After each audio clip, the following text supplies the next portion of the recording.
Hi everyone, welcome back. Last time we talked about mapping the competitive market landscape, especially building a real-time shared view of who the players are in the market and how they're responding to the market dynamics and economic environment. Now we've mapped the field, the next question will be what makes the competitors strong and what could make them weak? That's what we're going to discuss today, measuring the competitive advantages and spotting potential threats. By the end of today's conversation, I hope you will be able to understand how to assess which competitive advantages are sustainable versus which ones are fragile, spot vulnerabilities by mapping possible breach paths, and identify small practical advantages that you can create for your company. And most importantly, be able to apply AI in a structured way so that your work is faster and more useful. So let's maybe start with the why. What is competitive advantage? A competitive advantage is anything that can make a company strong in the market. This could be something like a unique data set, a loyal customer community, brand recognition, or regulatory approval. All these advantages can protect the company sometimes for years. But here's one challenge. No advantage will last forever. If we can't measure the strength and also understand how fragile they could be, we'll risk creating a strategy based on assumptions. And we all know assumptions could have a way of breaking at the worst time. I remember I used to be in one product review meeting when someone said confidently that our brand is our advantage. Another person also added, our seamless integrations make us really strong in front of competition. Those words sound really reassuring, but when we asked for evidence, the conversation suddenly became quiet. No one had any numbers, customer proof, or even external signals to back up their story. That's something you need to pay attention to. If your team can't measure your strengths, they can effectively protect them. And it matters because it moves the conversation from what we think to what the evidence shows. If you skip this step, there are two things that could happen. You could either overestimate your strength, which means you assume the advantage is going to last for a long time, or you could underestimate the potential threats. This means you could miss early signals that someone is closing the gap until it's too late to respond. Think about BlackBerry. They once had network security and keyboard hardware as their big advantages. But later on, touchscreens and app ecosystems shifted customer expectations, and those advantages soon disappeared. They didn't measure how fragile those strengths could be, and they ultimately paid the price. That's why identifying potential threats early is just as important as recognizing the strengths. Traditionally, if you want to analyze competitive strengths, it usually takes months of research. This could include understanding analyst reports, analyzing survey interview results, and analyzing lengthy and complex spreadsheets. AI doesn't replace the need for validation, but it can make the first draft faster and easier to work with. Instead of chasing down every single data point, you can actually set up clear AI prompts that give you a starting framework in just a few minutes.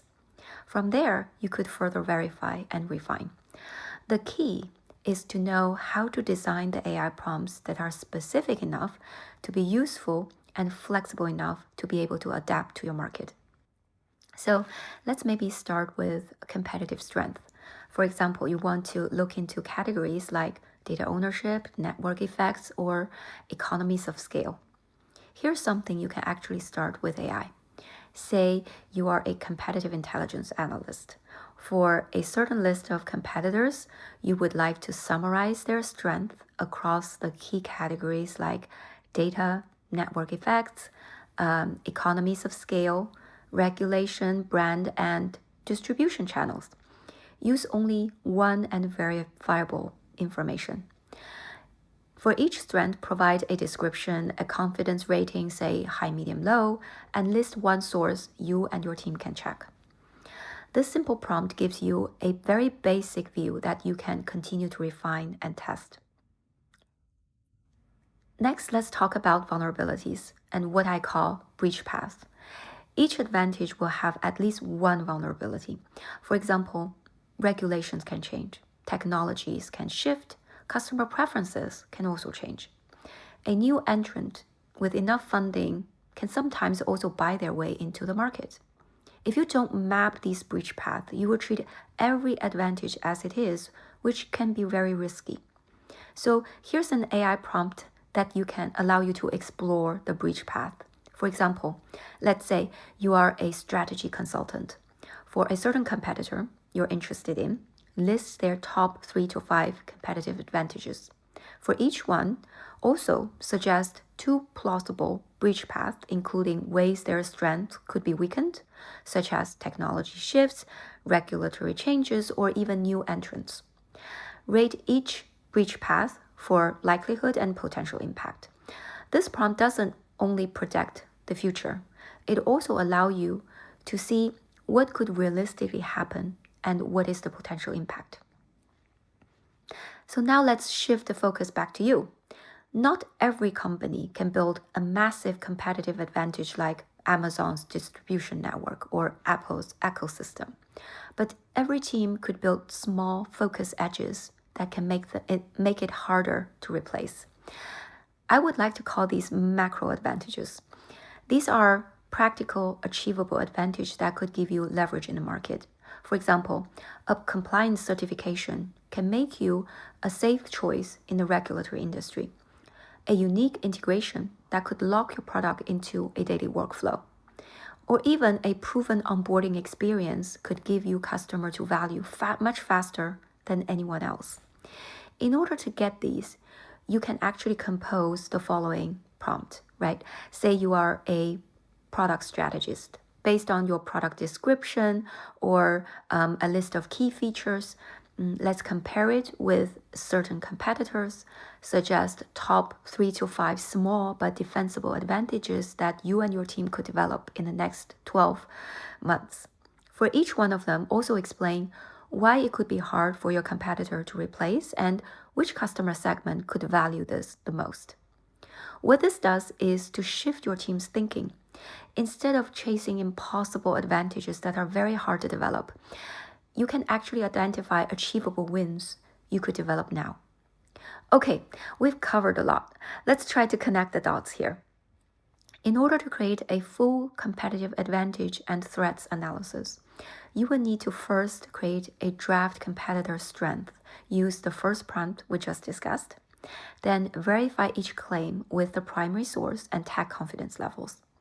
Then map the breach paths for each strength and use the second prompt. Use the last prompt to surface your own small advantages, and then package everything into one-page scorecard. Your scorecard should show your top competitors, their key strengths and supporting evidence. Also list their breach path and your own macro advantages. When your leadership sees this, the conversation will be much more productive.